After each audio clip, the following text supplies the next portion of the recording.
Welcome to the A New Insight podcast, empowering and inspiring your journey to optimal health. Hosted by Dr. Supatra Tovar, clinical psychologist, registered dietitian, fitness expert, and author of Deprogram Diet Culture. Rethink your relationship with food, heal your mind, and live a diet-free life.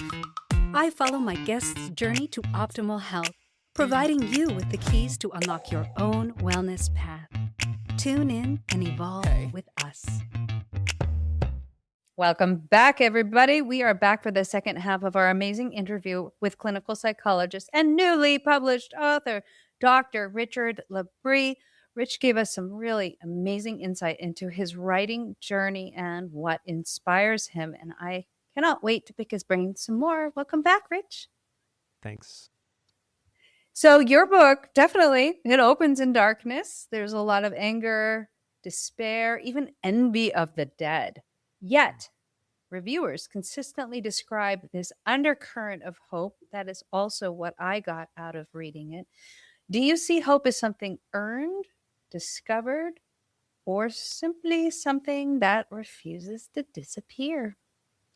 Well, first of all, I'm really glad people see hope in the veil of darkness of some of these poems, because that's what I meant, when I set out on putting together this book in that order.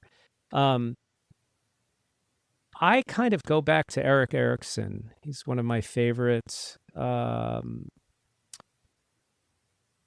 guess, creators of developmental models in psychology. And I think hope is innate in us if it's not completely destroyed early on. And, in Erikson's first stage, just after birth, there is a psychosocial battle between trust and mistrust. And the outcome is hope if we have enough trust in our environment to take care of us. And I'm also interested in the battle between cynicism and the more healthy, hopeful skepticism that we need to remain curious and to keep hope alive in us in the face of difficulties. And the book does deal with, I think, a lot of the difficulties in our world and survival, in our world and in our society and in our ecology. So I guess the book has a lot of mediated skepticism and hope and growth, but I push the edges to get there. I go to some of the extremes. Give me a picture of healthy skepticism. What does that actually look like? So I think in the age of social media and the internet, we curate ourselves so much, and we always have, as a species. But what we see is not always exactly how life is for that person presenting that narrative. Whereas if we take a cynical view, there's not really much room for hope or moderation or growth. So, hopeful skepticism. Be curious, question, run it through your own filters, whatever it is you come across, and also be aware of your own biases as you take in that information. I don't know if those are words or wisdom, but that's what sure. It's just, it sounds like trust but verify. Yeah. I like that. It's a good phrase. So several of your poems confront the psychological toll of modern life. We have technology, capitalism, environmental anxiety. I have that.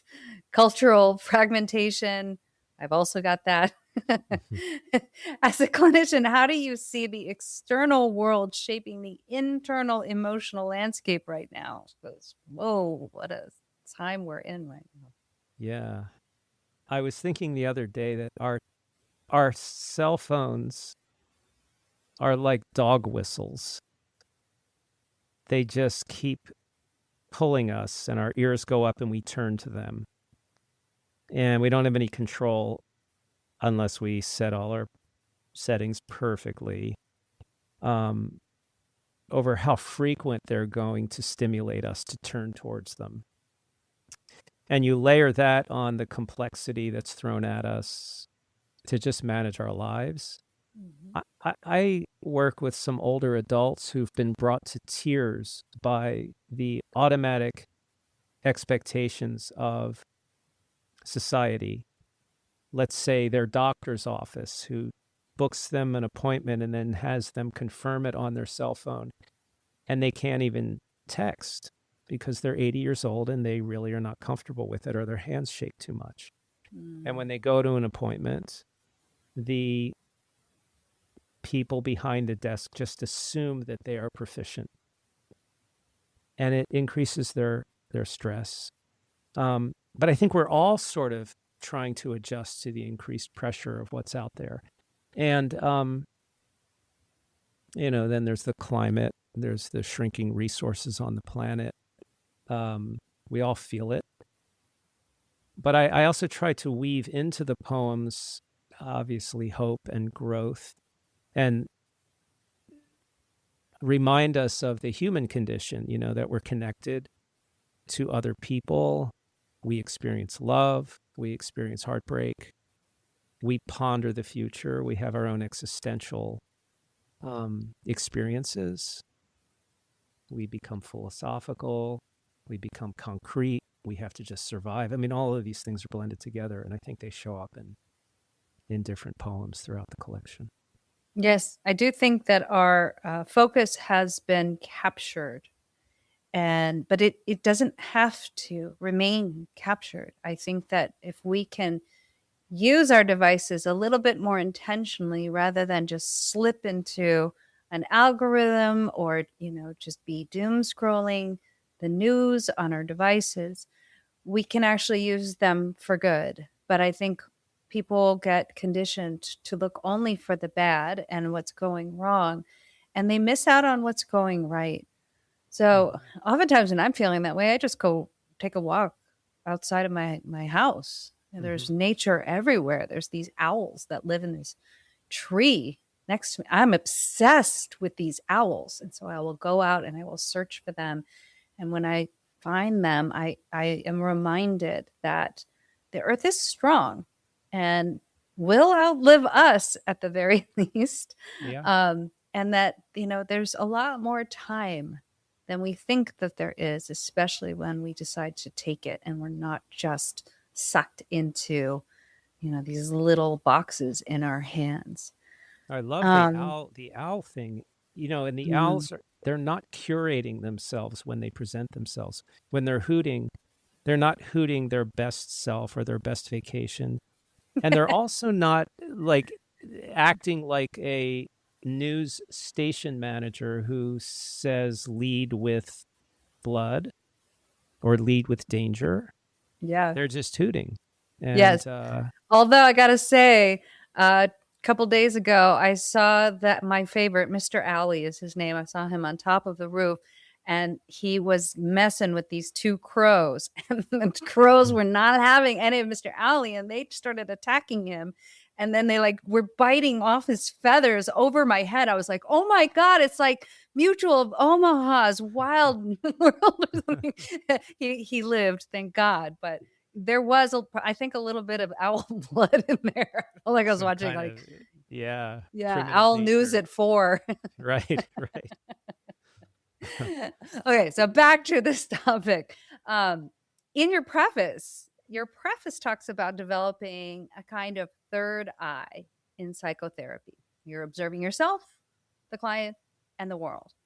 How does that observational stance influence your creative process? I find it to be very similar, but I think I mentioned earlier the trance that takes over I think for anyone in a creative flow. And it doesn't have to be creating art. It can be, rearranging your furniture. But for me, usually the early lines of a poem, they drop in from somewhere. I don't know where. I don't know when it's going to happen. If it's the middle of the day and I can't write, I'll put it in my notes. And then usually in the morning when I'm free and clear, I'll grab it and try to get back into that trance. But the trance is three eyes. It's pulling on my own experience. It's pulling on a viewpoint of that experience. It's pulling on how will these formulating rhythms of words fit into another reader's experience, and what do they reflect about the world. It's a soup that I can't quite put into perfect words. Mhm. And it does remind me of what happens in the psychotherapy room, because it's, what's happening is not all verbal. There's unconscious, there's nonverbal, there's a feeling between the people in the room, whether it's family, couple, me and another person. And then there is the concrete, there is the word exchange. And then sometimes there's a pause and there's the emotions, as you know, that just sit in the silence.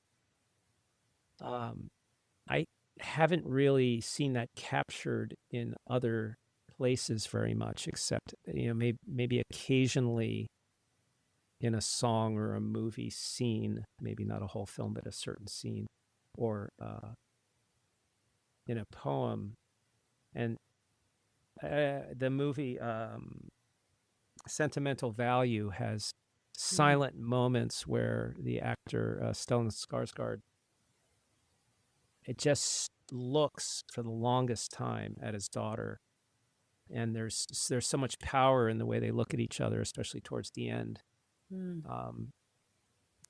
Somehow trying to capture that is what inspires me if the words start dropping in. I love that. And for people that are like, what the heck is flow? Yeah. It's really interesting. I don't know if you ever saw the TED Talk by Jill Bolt Taylor called My Stroke of Insight. It's so good. She's a neuroscientist who witnesses her own stroke. And she has a stroke on the left side of her brain, which is all of our like mathematical processes and numbers and logical thinking. And as that's starting to slip away, and it's a miracle, she dials a number. She can't even talk at that point. And whoever was on the other end of the line figured out something was wrong. Otherwise, she would not be with us today. But as all of her left brain processes were like falling away, her right brain came like online. And what she experienced was like this, connection to the universe and to consciousness, and her creativity just like came online. And so I like to think of the flow as delving into your nervous system so that you are so calm that you can take that offline for a little bit and let that take over, because it's not a cognitive process. There's no thinking your way into your right brain. There's no thinking your way into flow. You have to just relax into it and allow. And that's what you're doing with your creativity. I think that that's amazing. And that's what we're doing in the office. That's what's happening right now. We're in this conversation, and that's all that there is. And it's just flowing naturally. And I always recommend to people to try to achieve that state, because once you do, you actually tune into your intuitive self. And when you tune in, rather than checking out of yourself, rather than dissociating or, going on your device, your body tells you everything, which is amazing. That's what I'll tap into before a session, and I'll know what to talk about. It's crazy weird, but I'll get this like intuitive sense, like, I think I'm going to explore this. And that's always the right place to go. And I think relaxing into ourselves more and more can provide us with so much more enrichment, so much more information. So I love that you do that to get into your creativity. The way that you made me think there of, and I'm sure you've experienced this, when a client comes in the next week and says, "Oh, you said that thing last week and it made such a difference," and we're we're going, I wonder what I said, because we were Totally. we were in a trance. Yeah. We were flowing with the client's energy and with our own training and with our own um, intuitive sense, and it's not out of a manual. And so, yeah, I totally agree. It's a beautiful thing if you can capture it and then practice it. Yes. And I think there are ways that you can start to practice that. Like I said, is just go outside, take a walk, and just be in it. Listen to the birds and really just be a part of whatever, piece of nature you're in, and let your brain just go offline for a bit and then just see what pops up. It's amazing when you do. So let's get back to the book. The collection, it treats human darkness like rage, shame, violence, not as a moral failure, but as a part of transformation. How do you help people, whether it's in therapy or through your writing, move from self judgment to curiosity? Oh boy. Well, first I have to thank the reviewer for being so generous and positive, because I'm not sure I'm there yet. I still see moral failure. Hmm. Um, so there must be some generosity in the undertone of my poems that I'm not aware of in myself. So I'll take that. Um, and do people think I'm that nice? Maybe I'm not sure. Um, but I go back to curiosity. Um, it's the key to growing. It's the key to understanding, between us. And, um, sometimes in the poems, I'm exploring a concept, whether it's violence or rage. Not necessarily, well, I think I'll probably talk about that a little later. Oh no, I didn't get to it. Let's do it here. So there's a poem called Apology, in which I kind of took the concept of post-traumatic rage and isolation, and I ran with that. I It wasn't exactly me, but it was something I could tap into. And it's a pretty dark poem. It has a little bit of hope, but it's somewhat about a person who has seen so much violence that then they went on a 10-year journey of almost self-punishing violence themselves by attacking others. Mm. Um,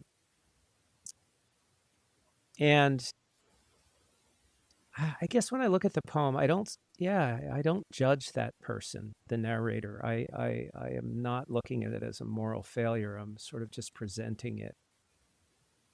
So that's a complicated question. I'm not sure if I'm answering it well, but um, Well, I think that we all have these darker sides of ourselves. And mhm, oftentimes we don't want to acknowledge that, or we don't want to delve into that. We don't want to look at it. mhm, And I think that that's what you tend to do, not just in this work, but in your work with clients. When we would sit and have our supervision sessions, I think a lot of the probing that you encouraged me to perform was to explore some of these darker aspects of the clients, or even myself. mhm, And I think that that's hard because it makes us feel uncomfortable, but there's something valuable in that discomfort. I think that there's always a valuable lesson to get out of being uncomfortable. And I mhm, think you do that. I don't want to necessarily qualify it, but as better or worse, but I think that you just do that, mhm, period. And there's a lot of value in that. And I think that that's what a lot of readers get out of this work, is that you have to kind of sit there and be uncomfortable. Like, but what are you learning as you are uncomfortable? mhm. And how does this darkness help you transform as opposed to prevent you from transforming? Yeah. Well, and I think that's what the structure of the book helps with. In the preface, I kind of say to people, I hope you can get into the other sections once you read the Nigredo section, because it is the first fire. It's the burning of the self down to ashes and then rebuilding. But I don't want to leave out the hopeful poems. There's a poem called I forget what it's called. It's called it's the next to the last poem, and it's really about the point of view of the person writing it is that they're withdrawn and maybe not willing to step into the relational aspects of life. And I wrote it really as a dedication to my grandkids. I have a 4-month-old and a 2.5-year-old a grandson and a granddaughter. And it was sort of a voice that shifts in the poem towards deciding to stay in the game, in the fray of humans' difficulties for their sake. And the final poem of the book, even though it is about someone's last words, it's the most hopeful last word I've ever heard. And that is somewhat of a true story, not about a client, but an old friend from 30 years ago. And there are poems peppered through the collection that are quite hopeful and buoyant, really, if you can look closer at them. So Love it. I love it. I mean, darkness, if we didn't have the darkness, we wouldn't know what the light was. So in the book, there's this powerful tension between connection and isolation. In writing poetry, is that an act of solitude, communication, both? What is it? I would say both. We need our isolation. We need our sense of self, our individualism, our individuation, as we'd say in our field. But we're also relational creatures. And the Darwinian concept of survival of the fittest is really overblown. I think Tom Hartman said in a movie that was about a lot of aspects about humanity. He had said that Darwin really only used that phrase once or twice in his writings, but that he used words like community and cooperation more often. We don't have sharp teeth. We don't have strong arms. We don't run very fast. We're not destroyers. Our species doesn't survive through sheer power. So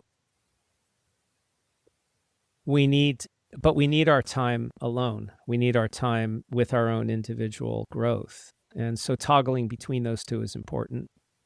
And allowing for that flow, that trance state that might be more authentic to our true dream state is important to developing our individual identity, and then sharing it with others or finding how to have it intersect with others is where I'm coming from. Yes. I don't know if the book ends up giving that message, but that's where my heart beats. I think it does. And I mean, you can just look at the powerful example of Punch the Monkey right now. Mm-hmm. And he, for those of you who don't know, he's this adorable little monkey who was abandoned by his mom. And he was given a little IKEA orangutan stuffy. And the world fell in love with him because of his attachment to this stuffy. But it went beyond that. It was, will he get accepted by the macaw tribe? Please don't let Punch be alone. And then just recently he was accepted into the tribe, and there's a beautiful picture of him being embraced by one of the elder monkeys, and the world rejoiced because it's a powerful example of us as humans. We absolutely need connection. We need it, or we do not survive. There's been studies on the orphans in Romania and them not getting enough human touch in their early, few months of life, and how that absolutely negatively affected their functioning. We are, communal, social, human creatures, but we also do need time for reflection, for deeper inner work. And I think when you can find a balance with that, that's when you really are, in synergy and in harmony with yourself. So let's, talk about moving through all of those 4 stages. What does wholeness mean to you now? Is it peace? Is it acceptance? Integration? What is it? Yeah, I was thinking about this when I saw your question. So going back to Eric Erickson, the 8th stage of life is hopefully brings us towards what he would call a psychosocial virtue of wisdom. But I think wholeness involves reaching little levels of wisdom throughout every stage of our life, all 8 stages, and then building on those. So as an infant, as a toddler, as a school-age child, as an adolescent, we have little moments of wisdom in each of those. And if they can roll into each other, and we can hopefully be honest with ourselves, and if we're lucky enough, if we're privileged enough to sort of find a pathway that matches where our heart beats, I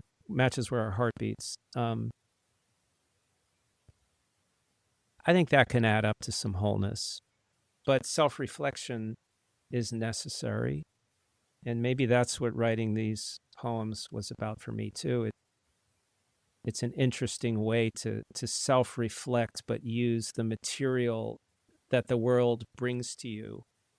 And again, I'm not meaning my clients. I think I would have written these poems anyway, at my age and having experienced life. So,